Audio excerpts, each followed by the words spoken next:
Nuestro paseo por Palencia y provincia nos ha traído hoy hasta el campus universitario de La Yutera, donde a las puertas del siglo XXI arrancó un proyecto pionero en pos de la igualdad.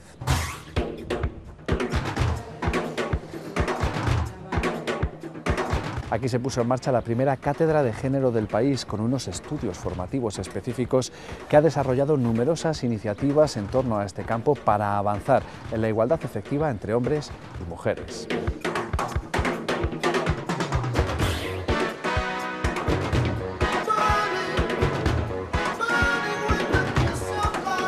Numerosas universidades han seguido su ejemplo e implantado estudios similares, una prueba del cambio en los tiempos y del reconocimiento de la necesidad de combatir la desigualdad que durante tanto tiempo ha caracterizado nuestra sociedad.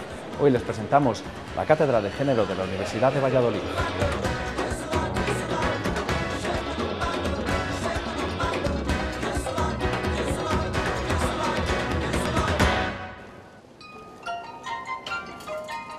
La plena igualdad es una aspiración para cualquier sociedad civilizada, al menos para aquellos países que han suscrito la Carta de los Derechos Humanos, que la reconoce como un derecho básico de todo ser humano, especialmente desde el punto de vista jurídico. En nuestro país, además, la Constitución garantiza la igualdad ante la ley sin que pueda prevalecer discriminación alguna por razón de nacimiento, raza, sexo, religión, opinión o cualquier otra circunstancia personal o social. Pero en la calle no se percibe esta igualdad que diferentes colectivos reclaman, especialmente desde el feminismo. Las desigualdades de género son hoy cada vez más denunciadas y parece que gran parte de la sociedad comparte esta perspectiva. Sin embargo, antes de que se produjera esta toma de conciencia colectiva, algunos grupos ya trabajaban en el camino de la igualdad. Así ocurrió en el campus de La Yutera de Palencia, a través de la Cátedra de Estudios de Género, un centro de carácter interdisciplinar que nació al amparo de la Universidad de Valladolid en el año 2000, aunque sus orígenes son anteriores. Nace de la fusión de dos colectivos, un colectivo de historiadoras que formaban parte de la Asociación de Historiadoras Españolas y el SUENS, Seminario de Educación No Sexista, que tenía su sede en Palencia, en la Facultad de Educación, y que fuimos unas pioneras. En aquel momento no sabíamos que lo éramos, pero ya desde la década de los 90, pues más de una decena de profesores y profesoras de este centro estábamos trabajando en relación con la igualdad en el ámbito concreto de la educación.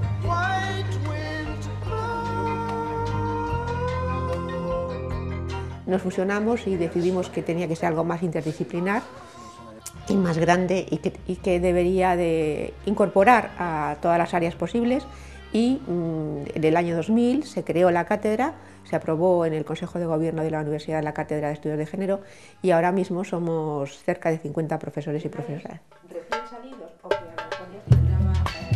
Entre los objetivos de la Cátedra de Género figura potenciar la formación y la investigación en el terreno de la educación, la ciencia, la sociedad y la cultura desde una perspectiva no androcéntrica y orientada hacia la igualdad de oportunidades entre mujeres y hombres. Desde su creación han desarrollado numerosas actividades en este sentido. Lo que hacemos todos los años es ofertar al menos 2 jornadas que a veces tienen una duración importante, y lo que vamos hablando en cada una de ellas es de un tema, de un aspecto concreto centrado en el ámbito que en aquel momento se quiere trabajar. Hemos trabajado sobre la salud, hemos hablado sobre la educación, hemos hablado sobre temas muy diferentes, porque son jornadas monográficas. No obstante, destaca especialmente el curso de posgrado de Agentes para la Igualdad de Oportunidades. La acogida fue magnífica, fue un curso que además se hizo en colaboración con la Dirección General de la Mujer durante 10 años, 10 ediciones, y siempre la demanda de las personas sobrepasaba, las peticiones de acceso sobrepasaban las posibilidades que teníamos de plazas. Teníamos que hacer selección. Había unas cuantas personas becadas por parte de la Dirección General, que facilitaba también la tarea, pero, y eso significaba pues un apoyo económico importante para poder llevarlo a cabo. Pero la crisis se cruzó por el medio, la crisis afectó a todo, y entre ellos afectó a este posgrado, y tuvimos que dejar de impartirlo. Era una de las más importantes, pero solo una más de las actividades que teníamos, y seguimos con el resto.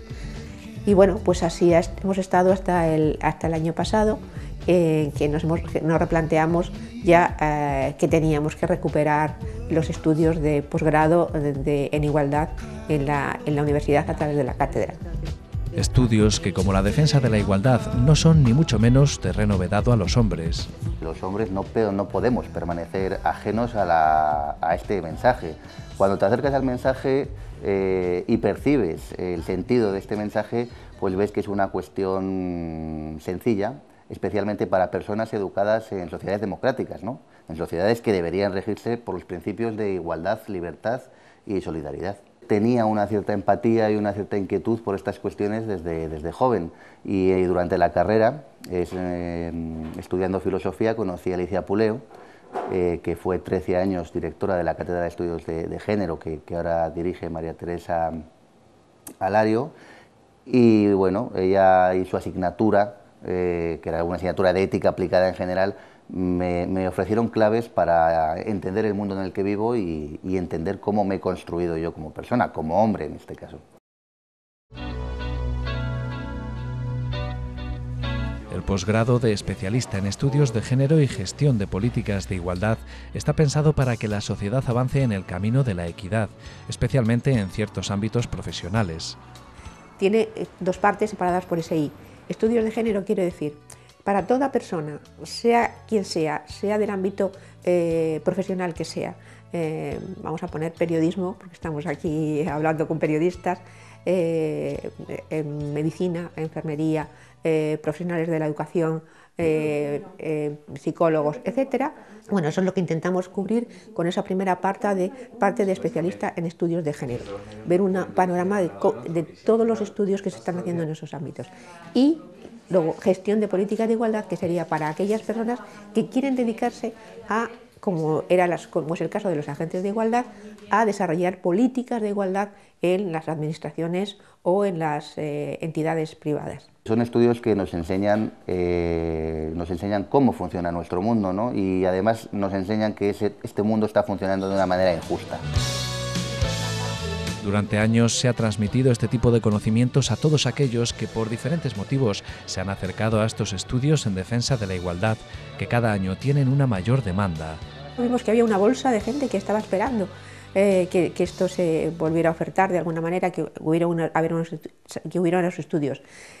Lo sabíamos porque había gente que se acercaba todos los años a preguntarnos si no había posgrado, o sea que de algún modo nosotros éramos conscientes, nosotros que teníamos que recuperarlo.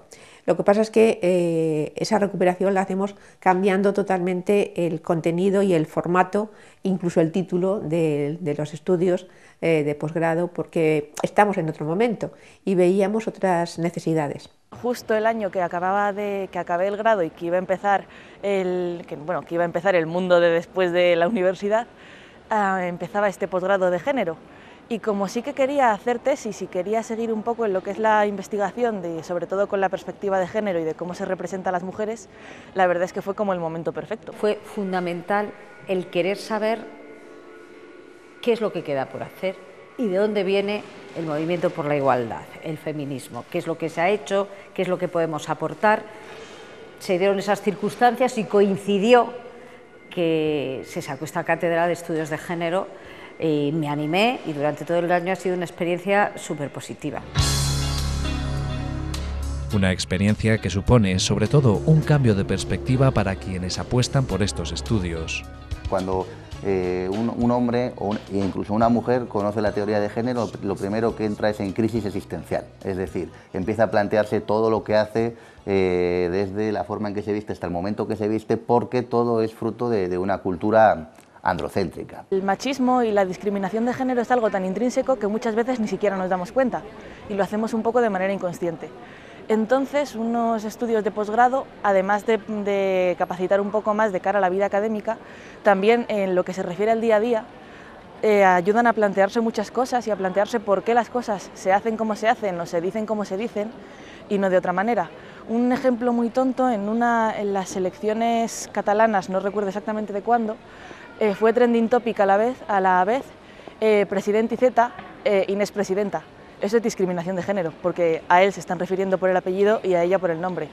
y tal vez sin los estudios de género no nos habríamos dado cuenta. Primero, conocer de dónde viene el movimiento feminista, que uno se piensa que todo se limita a las sufragistas y no, esto viene de mucho más allá cuando empiezan las mujeres a movilizarse ya en la Revolución Francesa, y eso te hace tener una perspectiva, un pensamiento crítico.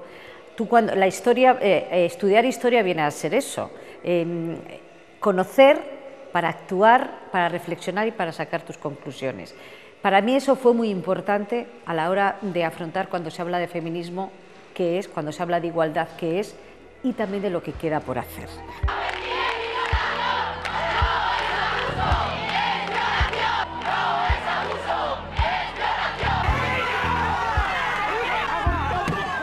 En una sociedad en la que todavía prevalecen actitudes y comportamientos machistas que en ocasiones acaban de forma dramática, propuestas en defensa de la igualdad como la Cátedra de Estudios de Género se enfrentan a menudo a una considerable oposición, incluso dentro del mundo académico.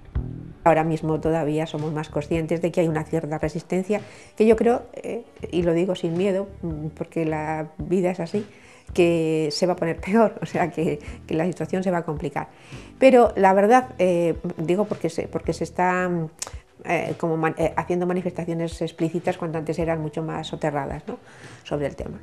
Es decir, la propia universidad hubo momentos cuando nosotros presentamos la propuesta de creación de la cátedra y hubo docentes que dijeron, pero ¿para qué se necesita esto? Si el género, confundían el género en el sentido de género, de identidad de género, con el género gramatical, claro. Entonces, bueno, muchas veces es desde el desconocimiento, desde la propia ignorancia, porque aunque seamos académicos no lo sabemos todo. Sabemos algunas cosas, muy poquitas, y de nuestro área solamente. La teoría de género, la teoría feminista, encuentra resistencia también en el mundo académico. A día de hoy en España se está luchando porque los estudios de género se reconozcan como un área de conocimiento, cuando en el resto de países occidentales pues los estudios de género son ya un área reconocida de conocimiento. Claro, el paso de la teoría, existe una conciencia social clara de que la desigualdad, de que existe desigualdad, de que hay que acabar con la violencia hacia las mujeres, de que hay que acabar con la violencia sexual hacia las mujeres, de que la igualdad es positiva, pero como señalaba antes, es un mensaje todavía superficial. O sea, necesitamos madurar socialmente en prácticas realmente igualitarias. Con el cambio hacia la igualdad ganan todas las personas, porque todas las personas tienen los mismos derechos, las mismas oportunidades de expresar sus deseos, y además en una relación equivalente, en la que una persona y otra tienen el mismo poder. No obstante, fuera del ámbito universitario, la resistencia al cambio es aún más dura. Todas las mujeres que al final nos hemos planteado por qué las cosas se hacen de una manera o de otra y las intentamos hacer de otra, vamos a percibir este tipo de actitudes, y desde el momento en que se oye la palabra feminazi es que todavía queda mucho por hacer.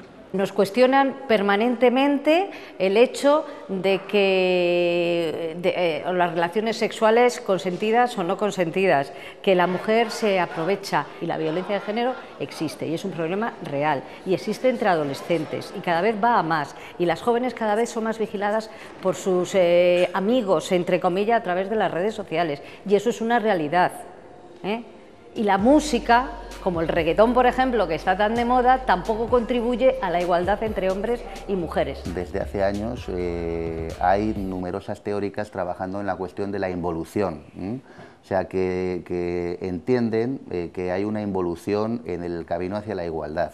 Esta involución, por ejemplo, Natasha Walter, una antropóloga norteamericana, señala que está relacionada con la sexualización de las mujeres y con la creencia en los hombres de que son los amos sexuales de las mujeres, de que tienen derecho a satisfacer todos sus deseos, precisamente como contrapartida de la sexualización de las mujeres, una sexualización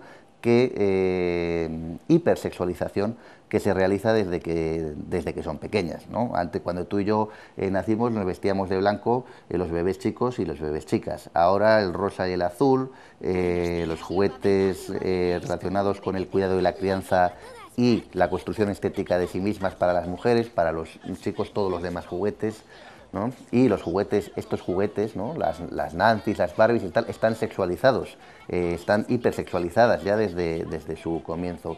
Y luego está, bueno, pues el auge de los movimientos políticos extremistas, ¿no? Sientes como mucha impotencia cuando te dicen, ya estáis otra vez las radicales, las feminazis, y cuando ya tienes unos estudios de género, sabes de dónde viene cada teoría, que dentro del feminismo hay varias corrientes, y que al final lo bueno es el debate y no es hacer razón de ya estáis las de siempre exageradas, pues sí que da como muchos argumentos, porque ves que no es una moda, no es una tendencia de ahora, sino que esto tiene peso, tiene historia y tiene sus motivos.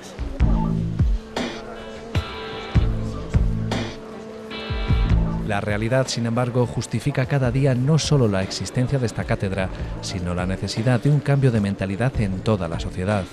Por supuesto, hay que romper con la complicidad machista, ¿no? Que es una complicidad en la cual reconoces al otro como un igual, como un igual por razón de género, ¿no? Bueno, pero es que las mujeres también son iguales en cuanto a personas, ¿no? Y tenemos los mismos intereses, tenemos una misma base emocional, queremos construir un proyecto de vida. Entonces hay que romper con esa complicidad. Por ejemplo, ¿cómo?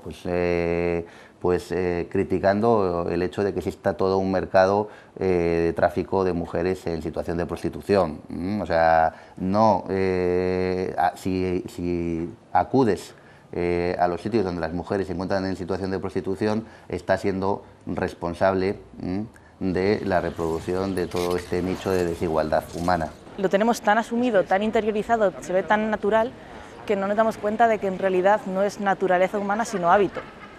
Y al final, bueno, esto también es discutible, pero yo creo que el género es una construcción social y no es algo que venga dado por naturaleza como el sexo, sino que al final es algo que es así porque toda la vida ha sido así y nunca nos hemos planteado si de verdad tiene que ser así o se puede cambiar.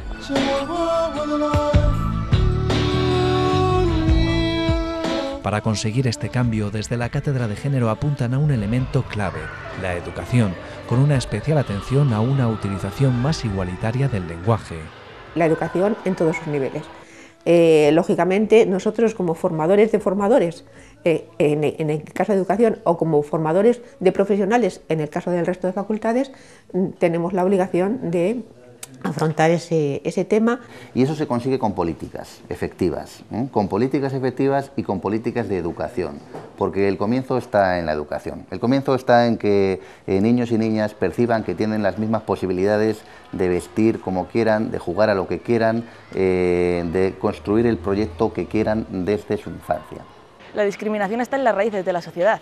Algo radical es algo que cambia las raíces. Deberíamos plantearnos por qué hacemos todo como lo hacemos, intentar cambiarlo desde lo más básico, desde el principio, en la manera de educar a los niños. Por ejemplo, con el tema de los niños, yo creo que ahí está la esperanza, ¿no? En poder educar a alguien que viene sin prejuicios que tenemos, el resto sí que tenemos, de una manera en que vea que los hombres y las mujeres son iguales en todos los aspectos aplicables a la vida. Las palabras hay que medirlas, somos lo que decimos, el lenguaje nos define, nos hace como personas y nos hace como pueblo. Y como culturalmente somos nuestro lenguaje también. Es verdad que en muchas ocasiones utilizamos palabras que si tienen su equivalencia en femenino, ¿por qué no vamos, si el aforo es mayoritariamente femenino, ¿por qué no decir mujeres?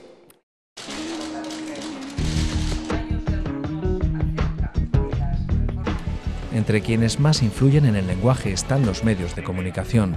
Transmisores de noticias y creadores de opinión, los periodistas tienen una gran responsabilidad a la hora de adaptar el lenguaje a la realidad actual y sobre todo cuando abordan informaciones delicadas como las relacionadas con la violencia de género.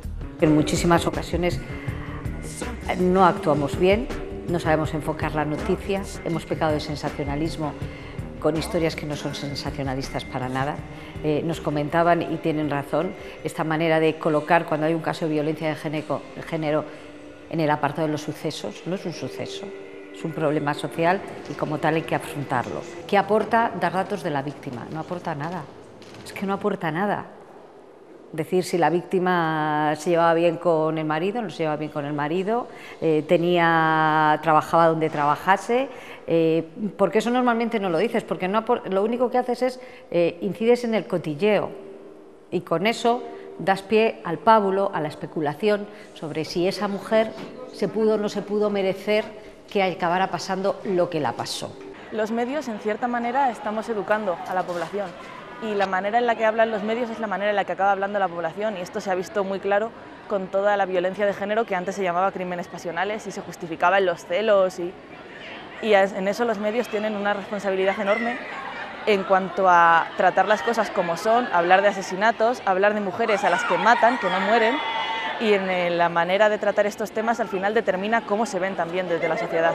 Yo creo que eso ya se está cuidando muchísimo más y no tiene nada que ver, lees titulares, lees noticias, fallece una mujer. No, una mujer es asesinada. Han matado a una mujer. No fallece un hombre y luego cuentas por qué otro hombre le ha pegado una puñalada. No, un hombre es asesinado. Y en la violencia de género, muy pocas veces, ahora sí, hemos dicho, una mujer es asesinada por su pareja o por su expareja. Es también un poco el deber ético que tenemos, tanto hombres como mujeres, de luchar por esta igualdad. Los periodistas tratando los temas como se tienen que tratar, refiriéndose a hombres y mujeres o por el nombre o por el apellido y no intercalándolo con ese sesgo que tenemos de las mujeres con el nombre, los hombres con el apellido.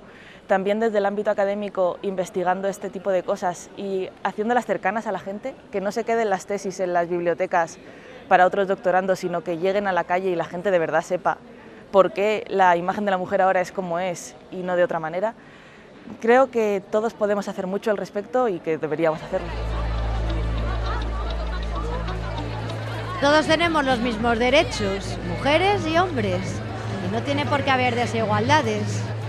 Tenemos que equipararnos un poco, si estamos aquí es por algo. Que haya un reparto equitativo y igualitario tanto en las tareas del hogar como que haya igualdad de acceso al trabajo y a todas las cosas. Todavía queda mucho por hacer. Indudablemente se han dado pasos en el camino de la igualdad. El feminismo ha conseguido hacer de su lucha un movimiento unido a nivel mundial. Las mujeres tienen cada vez más presencia en el ámbito económico, político y cultural. Sin embargo, apenas se vislumbra el final del camino a la igualdad. Hay que estar constantemente revisándote y constantemente identificando esos comportamientos que muchas veces de manera inconsciente reproducen situaciones de desigualdad. El movimiento feminista o el movimiento por la igualdad no se reduce al primer mundo. Ahora hay una tendencia que es en la que hay que insistir en el ecofeminismo, en los países del tercer mundo, la importancia entre ecología y el papel que juega la mujer en el cuidado del entorno, del medio ambiente. Pero también es cierto que estamos mucho mejor que lo que estábamos hace un tiempo, o sea, estamos mucho mejor. Al menos el tema se habla, se plantea, y yo creo que muchos profesionales, muchos y muchas, saben que tienen que tienen un déficit y que se tienen que plantear que hay hombres y mujeres y que hay una necesidad de equidad, que no de igualdad, de equidad, porque unas partimos de un escalón muy bajo y otros están muy arriba, que hay que plantearse. Entonces, lógicamente, es algo que es ahora mismo, por ejemplo, los museos. Yo soy de Historia del Arte, mi área es de Historia del Arte. Los museos se lo están planteando, o sea, no están dando las soluciones definitivas, pero están cuestionándose cómo están haciendo su trabajo. Se está planteando en la judicatura, se está hablando de cuestiones de formación, etc. Es decir, que yo creo que, por sintetizar, hay resistencias, pero estamos mejor. Se está avanzando muchísimo. Pero es verdad que a lo mejor las mujeres ahora no insistimos suficientemente. Yo te pongo el ejemplo de mi madre. Mi madre, sin ser una mujer que se definiera en su época como feminista, sin embargo tenía muy claro, y si por algo luchó siempre, es porque yo trabajase fuera de casa y que no me quedase en casa, que estudiase una carrera y que fuese independiente económicamente. Bueno, pues eso es muy importante, que la lucha de esas mujeres que nos parecen que eran más retrógradas que nadie, pues no, ellas también cumplieron su labor. Y ahora nosotras, como madres, nos toca hacer otra labor, y es decirlas que no bajen la guardia, que la igualdad todavía tiene muchos retos pendientes, que igualdad laboral no significa solo un salario, significan muchas más cosas. significa luchar por unos horarios y por una responsabilidad, corresponsabilidad cuando tú sales de tu puesto de trabajo y te vas a casa. Eso es una cuestión de corresponsabilidad. Y eso se lo tenemos que seguir diciendo a nuestras hijas, que la lucha no ha acabado ni muchísimo menos.